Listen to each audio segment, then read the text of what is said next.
Good morning, Good morning. Mr. White. That's the first time I've ever sung that song, and a beautiful woman came walking up and sat next to me. Usually they run away after I sing that song. After you sing this song, Yeah, about the sad woman. I come and with this picture. Yeah. I'm gonna show it to the people. The reason why it's not a reason to cry. Not a reason to cry, right? Is because you had so many jobs. I had a lot of jobs. Obviously, you're a singer now, a successful one. But at a certain point in your life, you were a model, you were a preacher, you were a boxer, you were a server, you were a comedian. Did a lot of things. How many jobs do you think you've had? Have you ever counted them? Too many. Too many? Too many. Would they fit on an album if they were all the song tracks? Yeah, if you count the legal ones, it wouldn't, but the illegal ones, there's more. Yeah, that picture was taken in Belgium. I used to model in Holland and Belgium. I had a nervous breakdown, and it seemed like a good idea to become a model. And I ended up in Amsterdam, where I modeled for Peck and Kloppenburg and Wow, that's a long time ago. Yeah, yeah, and it's funny because everyone thinks the model lifestyle is all about discotheques and cocaine and stuff like that. But I just sat in a room, you know, once or twice a week. I'd go and stand in some funny-looking clothes, and then I'd go back and try to figure out why I was having this nervous breakdown. Let's talk about that. Sure. You've led a tough life with a lot of ups and downs, but an adventurous life. Maybe tough is not the right word. Maybe the word is, what is the right word? Well, I've had challenges, but they're first world challenges. Nobody came in and shot my family or anything like that. So first world challenges, when we don't have an enemy, sometimes we turn on ourselves. And Is that what happened? Yeah, definitely. And you know, I was raised in a church environment and didn't understand why I didn't fit. That's what the song's about. It's about being an artist in a world that doesn't understand artists. Being a person suffering from a creative impulse and depression in a world, you know, they would tell you that's the devil if you had those feelings. So you have to make sense of some things that were told to you by people that you trusted and figure out what is the path for you. For me, it wasn't staying there. It was... What was it? Running away. I ran away a lot. I started writing songs as therapy. And I never intended anybody to hear them. I wrote thousands of songs alone by myself in rooms, trying to make sense of things. I didn't have the sense to go and talk to a counselor or anything like that. I thought I have to work this out myself because that's how I was raised. But my days in Holland, I wandered the streets a lot late at night, just walked around and let the wind blow on me and the snow fall on me. And I came across sad people in similar situations who were not as lucky as me. I got to work once or twice a week and make some money. They didn't. Yeah. And I like talking to those people because it always gave me a perspective that no matter how much I was struggling, that I was doing well compared to a lot of people. And were you writing sad songs? Were you writing about your depressions? Well, when you first start trying to figure out what's wrong with you, you have, like a baby, you only have 2 words. So I sang those 2 words for about 10 years. I'm sad. You know? And then, not literally, but... In all kinds of variations of the same message. And eventually you develop a big enough vocabulary to where you say, well, I think I understand this pretty well. I wonder if I should move on. And then you try to figure out how to be happy.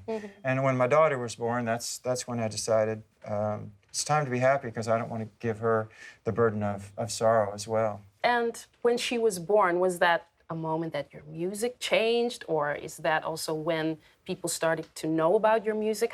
Where was this in your life? Because from being all kinds of things, you ended up being a professional musician. Well, I was already a musician by then when she was on her way into the world. In fact, I was in the studio with a band called Morchiba, recording my second record when they called. Her mother and I were estranged. And they told me not to show up there, but I came anyway. I got on a plane and walked into the hospital and looked at that child there. Wow. I never thought about having a child. I thought I was the wrong person for that job. But there she was, and it saved my life in many ways. I found my heart. Yeah. But you were already in music? Yes. And tell me, just briefly, like, how did you get from wandering in the streets and writing sad songs to a record deal? Well, it's a 4-hour story. Oh, wow, okay. But the basic short story is I used to make these little tapes to document the songs I wrote. One of them, maybe 5 people in the world knew about my music, and one of them asked me for a tape, and I gave it to him, and he gave it to his girlfriend, and she passed it to somebody, and she passed it to somebody, and eventually David Byrne got it. So by the time I got a record deal, maybe 10 people in the world had heard my music. And I think that's a record. And it was certainly the worst demo tape ever made. Why? Sound only came out of one speaker. I was recording across the room with a little $2 microphone and a $4 tape recorder. I had no intention of sending it anywhere. And I think because of that, it had magic on it. Yeah. If I had thought, let me make this perfect demo tape that I will send out and get these people to call me wonderful, I think nothing would have happened. But because I surrendered and said, this is just a gift to the nothingness, because I surrendered, something good happened. Okay. I tended to mess everything up when I tried to make things happen. It was beautiful when I stopped trying to make things happen and something great happened. And I'm shaking hands with David Byrne, and he's so funny. He's very humble. He came rushing up to me. You know, I was a cab driver in New York City. No one was talking to me about anything. He came rushing up to me and shook my hand the first time and said, "Wow, what an honor to meet you. You're such a great songwriter." Wow. And I thought, weren't you on the cover of Time magazine because you're a great songwriter? Yeah. This has got to be like the world's biggest reversal ever. He's such a sweet man. Ah, great. Yeah. Say, because you're 60, 61 right now? 60, yeah. Okay, and your daughters are still young? 11 and 19. And 19. Yeah. Do you ever think about what you would like to pass on to them? I want to pass on them a foundational sanity because there's a lot of history of mental illness in my family. So I want to give them the tools to recognize trouble and to do something about it. And, you know, they're both creative artists, people, you know, they're singers. Both of them can sing twice as good as I can. So I just want to, they already have the creative tools. I just want to give them the tools to lay hands on sanity at those moments when it's hard to do.